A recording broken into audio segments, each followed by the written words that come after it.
Hey everyone, Anthony here and welcome back. Today we're going to be taking a look at a few different things. Today is the first day that we're going to go ahead and start. This is day one. We're going to start with the redo of the 90-gallon aquarium. If you watched or if you haven't watched my previous video, I talk about how it's going through a few issues right now that I would like to rectify very soon. So I will leave that video linked right up in the corner there so you guys can go see what's going on and get caught up on this whole story.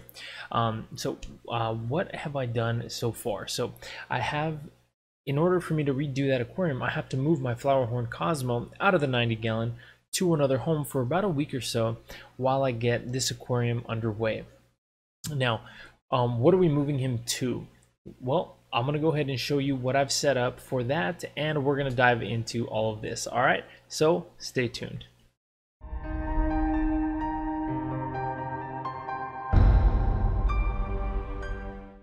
Alrighty, so before we jump into today's video, I would like to say if you haven't started following me on Instagram yet, you should do so because I have been posting on there quite a bit more lately than I usually do, and I really like getting DMs of followers of their fish tanks and their fish and all that stuff. I really like seeing other people's setups. So if you would head on over to Instagram and shoot me a follow, that would be really cool.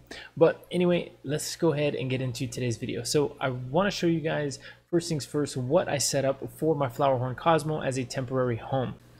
Alrighty guys, so you might be wondering why this 20-gallon is here, because its original home was actually right here. Now, I moved that here because I have some plans in the works coming up very, very soon of something for this space here. I'm not going to spoil it, but you're definitely going to want to keep your notifications on because this video of something going here is going to be really cool.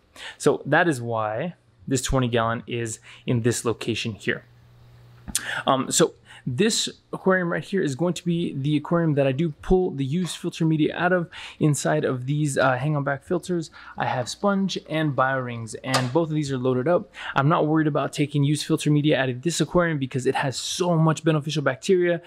It can spare a little bit for this itty bitty hang on back filter here. It's very small. This is a small one. This is for, I think it's rated for 5 to 20 gallons or something. It will work just fine for the Flowerhorn for about a week or so. So let's go ahead. I'm going to go ahead and pull out the used filter media and show you exactly what I'm going to be putting in here. Alrighty, so what I have here, all I did is I pulled out this little piece of sponge, and I also pulled out this little bag of bio rings. Now you will notice that they are in water right now. This is aquarium water. This is the water that came out of the tank that I pulled these out of.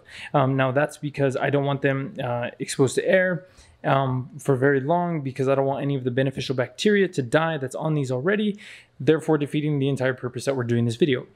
So what I'm going to do is I'm going to go ahead and take these over to the new aquarium here. Pop the top off here. Now, one thing is that this sponge is full of fish waste and all kinds of gross stuff. So I do want to wring this out first. Now, it's very important to wring this out in aquarium water.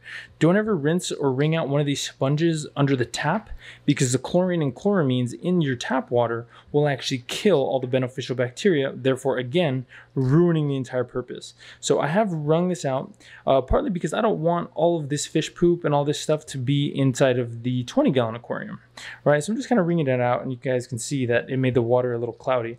So same thing for the rings. I can just shake them out. So let's go ahead and pop the rings in first. Pop them down there. And let's go ahead and get the sponge. Nice little ring out there, and pop it right up top there. Boom. Make sure that the water level is covering all of the filter media. And it is, and we can go ahead and put this guy back on there. Now, one quick thing, I do want to get the fish in there as soon as possible, because it's not good to have that beneficial bacteria needs an ammonia source, aka the fish waste, right? So without the ammonia source, that beneficial bacteria will die. So what I'm going to go ahead and do is get Cosmo in this aquarium right away, and then we'll check up on him and then call it a day. All right, here we go. Alrighty, so here he is in the new aquarium. I just moved him on over. He was a little mad at me for taking him out of his home, but I think he'll be just fine in this aquarium. Especially now that it does have the used filter media and all that. One thing that I did want to mention was that something that's very important if you want to do this is you have to make sure that the temperature is the same, right? So I had to make sure that I heated up the water enough to where it matched the temperature in his larger tank, which is 80 degrees. So that's what that little heater there was doing. So this tank has actually been full and running overnight, and this morning it was nice and up to temperature. So anyway, I'm going to go ahead and get to work on the 90-gallon today because I don't want him in here very long. I know it can't be fun for him getting moved and stuff. So the sooner that I get him back in the 90-gallon, the better. Alrighty, guys, that wraps up episode number 1 of the 90-gallon kind of redo. Stay tuned for next video because we're gonna go over everything that I did, and probably next video is going to be when we move Cosmo back because it'll be done. I don't think I'm going to do any videos on this aquarium in the meantime. I do have a couple of product reviews coming up as well. I'm not going to spoil those. I did post a picture on Instagram, so I guess maybe I did spoil it. But anyway, I think that wraps it up for today. So thank you guys so much for watching. Let me know in the comments section down below what you think, or if you have any suggestions for me or anything like that. Anyway, my name is Anthony with Duke City Aquariums, and we'll catch you guys in the next one.